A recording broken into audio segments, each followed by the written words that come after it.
Lisa from Sweet Sultry Spice. Today I'm going to make some eggplant peanut curry. It's one of my favorite recipes, and I say that because I love eggplant. Eggplant is one of those vegetables that it's just got a really subtle flavor, and if you don't cook it properly, it tastes like crap. Really, really yucky. So I think I've cracked it. I know how to cook it now without soaking it with too much oil. And so I just wanted to go over it with you. So eggplant is one of my, I love it. And one of the reasons why I don't think that it's a very popular in India and Pakistan. So we make bagare baigan with it. And that really is, you just slice up some eggplant and you put it in your pan, you douse it in oil, and it softens it up.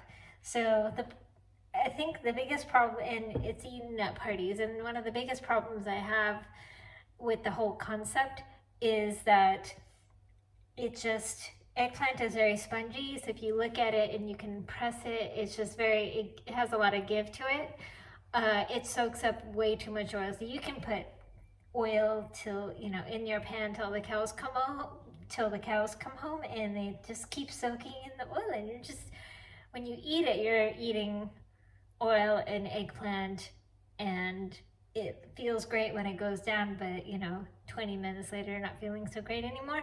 So I've come up with a way to cook it that takes away that oiliness and you really taste the eggplant. So here's my eggplant, and I've just cut it up into chunks. So I've got about 415 grams of eggplant here, so it was just one large one. I've cut the the slices into chunks of 4 and 3s. And the thing that's really important here is that I have this flat iron skillet. So it's great to have a pan that has good heat conduction. So all I'm going to do is turn the stove on to sort of a medium low.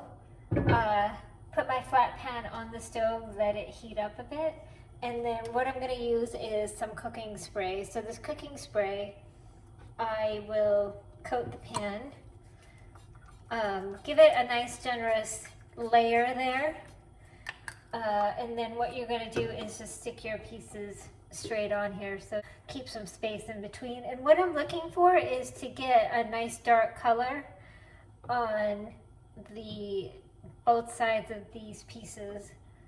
And the other thing you want is you also want the eggplant to soften up. So right now, if you can see, this is a very spongy eggplant, right? If you squeeze it, it feels like a sponge.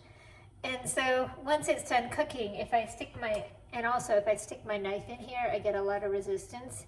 So what we're looking for is for the knife to actually go in there and it's just so soft that it's not coming apart, but it's definitely cooked. So I have my stove on, and what I do on the top is I just spray the top, make sure I've got a good layer on the eggplant on the top side too. And then once I get a really dark color, and I'll show you that, I'm going to flip them over and do the other side. So this should take about probably 4-5 minutes. So I'm just going to pan down and show you, this is my eggplant right there.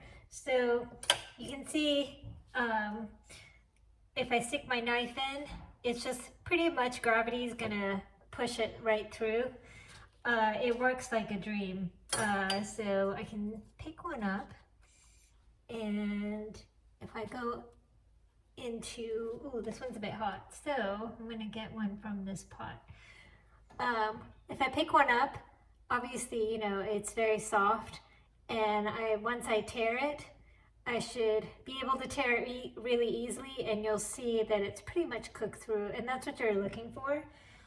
Now hopefully you can see this. I've got my medium-sized pan here, 2 tablespoons of rapeseed oil in here. You can use any kind of vegetable oil that you want. And I'm gonna add in about a small medium onion, about 200 grams of onion. And I'm gonna let this cook through. So usually when I'm cooking onions, I always add a sprinkle of salt. I just want to get the color even on the onions and for the water to come out really quick. And that's what salt does with this. So you can hear it sizzle.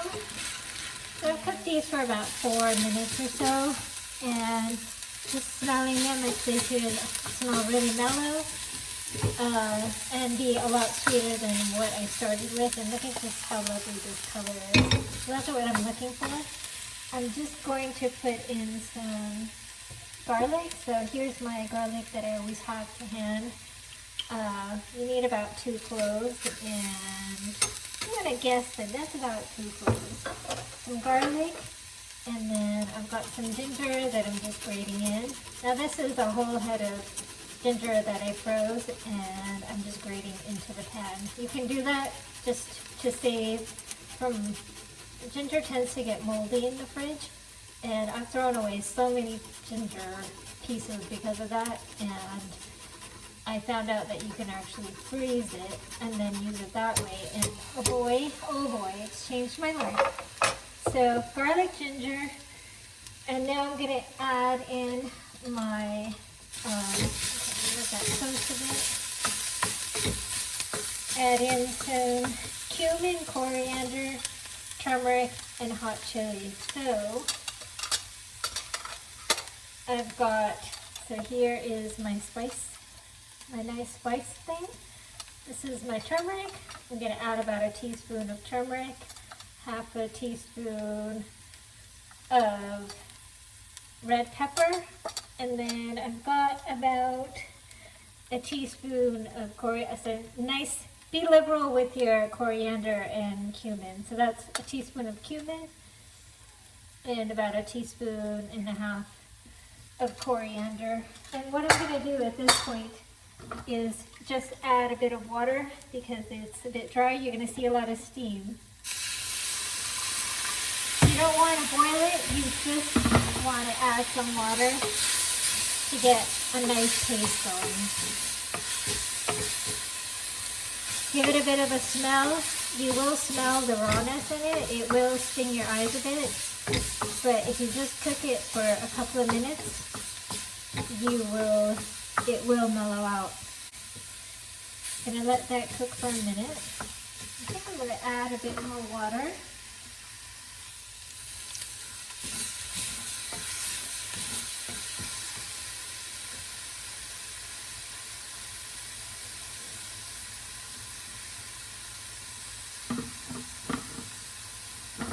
And now take a whip again. Nearly there. You should get to the point where it's just, it doesn't burn your eyes. And I'm sort of halfway there. We've been cooking for about a minute. Okay, so now that I can smell that it's mellowed out a lot more. And at this point, I'm going to add in my peanut butter. So I've got about 25 grams of peanut butter here. Actually, I need a bit more, so I'm just going to get some more. We need about 50 grams of peanut butter, so this is my other 25 grams. I'm just sort of eyeballing it. I know how much 50 grams looks like, so that's that. We're going to add some amchur. Now amchur is, you can see here, is dried mango. Sweet, sour, tart, and tangy, and it's absolutely delicious. We're going to add about a tablespoon of amchur, and you see this mess I'm making here? It's all for a good cause. I'm just going to add that. And then to make sure that to get some kind of paste in there, I'm going to add in at least, I would say about 300 mils of coconut milk that I've put in here. This is regular coconut milk, not the low-fat version. Make sure that you get all the lumps out. I'm just going to put that down. And try and get everything smooth. Basically, I think it's the lumpiness is coming from the coconut milk. Alright, so we've gotten to the point where it just looks like coconut milk and peanut butter, and this is where I end up adding my eggplant back in. So I'm gonna give it sort of a quick one over, make sure it's all coated, add in some salt. A good pinch of salt goes a long way. So, and then I'm just gonna let this cook for probably 10 minutes. Right, now if you have a Thermomix, of course you can follow the instructions. The only thing that I would change here is I'd probably cook the onions a bit more just to get some color on them. And then the other thing I would do is just use some powder coriander, not the seeds, because that's what I've done in this recipe and it works like a dream.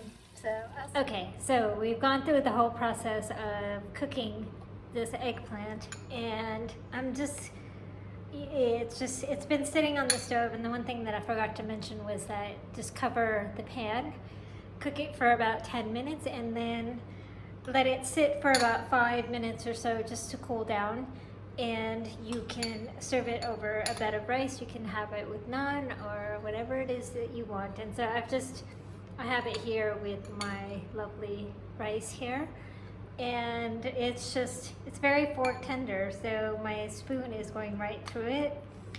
It's breaking without resisting, and it's really good. So hopefully you guys enjoy it. It should be melt in your mouth, which I am confident that it is, and I will see you in the next video.